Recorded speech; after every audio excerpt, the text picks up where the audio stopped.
Você piscou. E o Supremo Tribunal Federal já tinha decidido o destino de mais um parlamentar. Desta vez, o alvo foi a deputada Carla Zambelli, condenada a 10 anos de prisão pela invasão do sistema do Conselho Nacional de Justiça. Além da pena pesada, o STF também decidiu que ela deve pagar 2 milhões de indenização. Só que essa história vai muito além da figura de Zambelli. O que estamos vendo é um rearranjo profundo e silencioso no equilíbrio entre os poderes da República. A pergunta que paira no ar é direta. Será que essa condenação é sobre justiça ou sobre poder? O que está em jogo não é apenas o destino de uma deputada polêmica, mas sim o próprio funcionamento da democracia brasileira. Quando um parlamentar eleito pelo povo é julgado sem sequer ter o direito de uma sustentação oral adequada de seus advogados, como ocorreu no caso do julgamento virtual de Zambelli, o problema deixa de ser apenas jurídico. Ele se torna institucional. E aqui começa a inquietação. Por que um caso dessa magnitude não foi levado ao plenário do Supremo, como manda a própria legislação? Por que a pressa? Por que a virtualidade? Por que a negação de uma defesa plena? Esses detalhes técnicos escondem um dilema bem maior. A justiça está sendo usada como ferramenta política? Carla Zambelli é uma das figuras mais controversas do Congresso Nacional. Suas posições firmes, muitas vezes provocadoras, a tornaram inimiga declarada de muitos setores do Poder Judiciário. E não é coincidência que ela tenha manifestado interesse em disputar o Senado. Ao que tudo indica, esse movimento político pode ter selado seu destino jurídico. Afinal, a história mostra que no Brasil, quando alguém ameaça o status quo, o preço costuma ser alto. Mas não é só isso. O tratamento dado a Zambelli foi simétrico ao do hacker com quem ela teria se envolvido. O mesmo valor de indenização, como se os dois tivessem o mesmo peso e o mesmo grau de responsabilidade. Isso gera uma sensação de que o STF quer mais do que punir. Quer humilhar, igualar uma parlamentar eleita a um delinquente digital. Isso é justiça ou vendetta? E enquanto isso, vemos outros casos explodirem.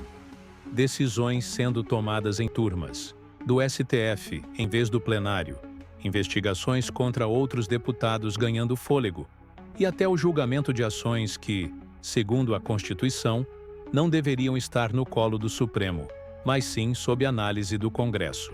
Estamos diante de uma justiça que avança onde não deveria e recua quando seria necessário. Tudo isso cria uma pergunta incômoda, mas inevitável. Quem vigia os vigilantes? Se um dos três poderes decide agir sem limites, quem vai colocar freios? A quem recorrer quando o próprio tribunal se torna acusador, julgador e sentenciador? A condenação de Carla Zambelli expôs algo que muita gente vinha sentindo, mas não conseguia verbalizar com clareza. O STF deixou de ser um árbitro e passou a agir como protagonista político. Não se trata apenas de aplicar a lei, mas de definir os rumos do jogo. E mais grave ainda, escolher quem pode ou não estar no tabuleiro. Quando isso acontece, a balança da justiça se transforma em arma, e não em símbolo de equilíbrio. Os apoiadores da decisão afirmam que ninguém está acima da lei, verdade. Mas a pergunta que não quer calar é: por que a lei parece pesar mais para uns do que para outros?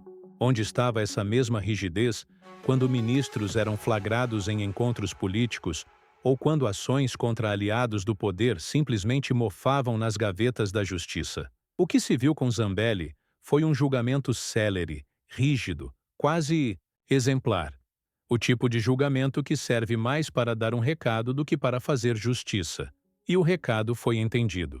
Parlamentares de direita começaram a repensar o tom de seus discursos, a filtrar suas postagens, a evitar qualquer confronto direto com o Supremo. Não por respeito, mas por medo. O efeito é claro. Instaurou-se um ambiente de autocensura política, onde a crítica institucional virou risco jurídico. Quando isso acontece, não estamos mais numa democracia plena. Estamos num regime de vigilância, travestido de legalidade. E se engana quem acha que essa atenção ficou restrita ao caso da deputada. No mesmo pacote, vimos a reação do Congresso, a tentativa de enquadrar o deputado Ramagem. A Câmara decidiu, com ampla maioria, suspender a ação penal contra ele, um direito previsto no artigo 53 da Constituição. Mas o STF simplesmente ignorou essa decisão soberana do Legislativo e continuou o julgamento. Isso não é apenas um embate jurídico. Isso é uma declaração de guerra entre os poderes, e nesse ponto entra uma questão essencial. Quem representa, de fato, o povo brasileiro? Os deputados e senadores foram eleitos por milhões de votos.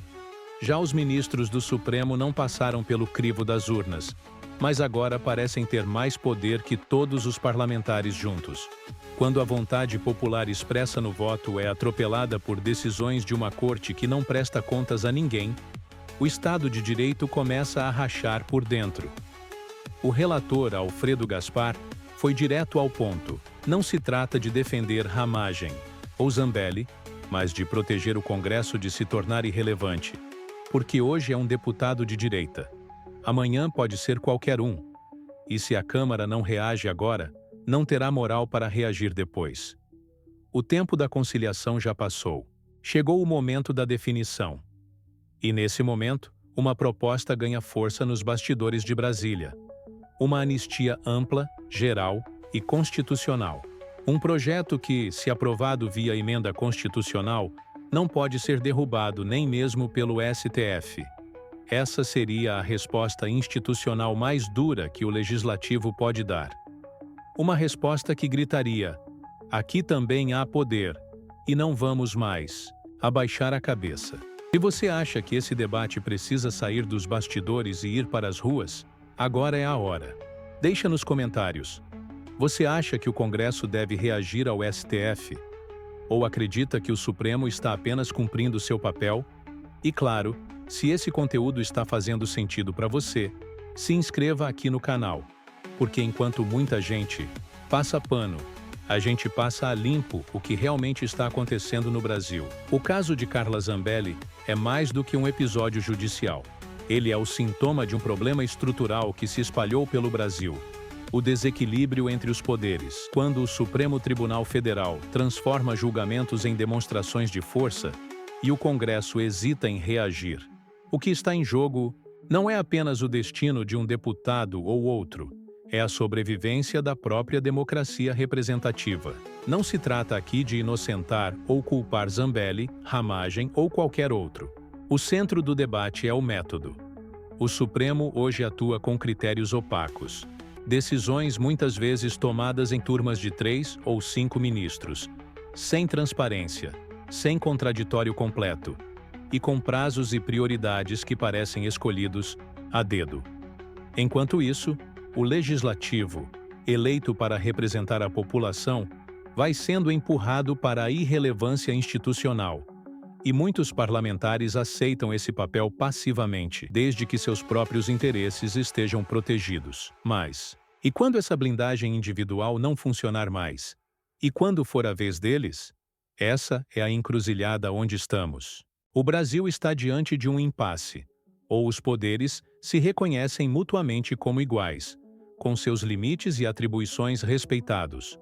Ou continuaremos assistindo à escalada de decisões autoritárias mascaradas de legalidade. A possível anistia por meio de emenda constitucional, como defende o jurista Ives Gandra Martins, pode ser um passo importante para reequilibrar a balança.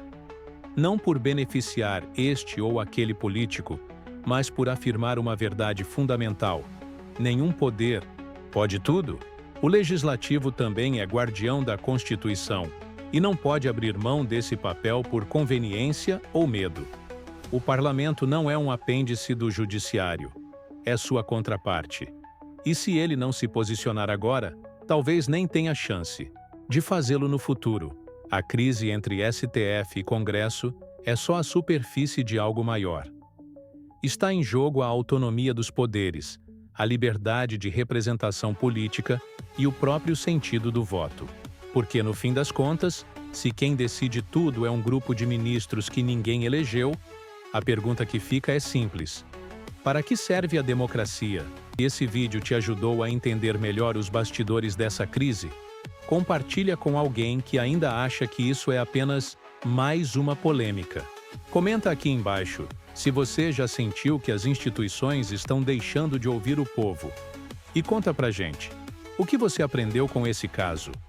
Como você vê o futuro das relações entre Supremo e Congresso? E se você quer continuar acompanhando análises profundas, diretas e sem filtro, já sabe, se inscreve no canal e ativa as notificações. Porque aqui, o que a mídia esconde, a gente coloca no centro do debate. Apoie esse trabalho via Pix, que se encontra na descrição deste vídeo. Sua ajuda fortalece o jornalismo independente e crítico.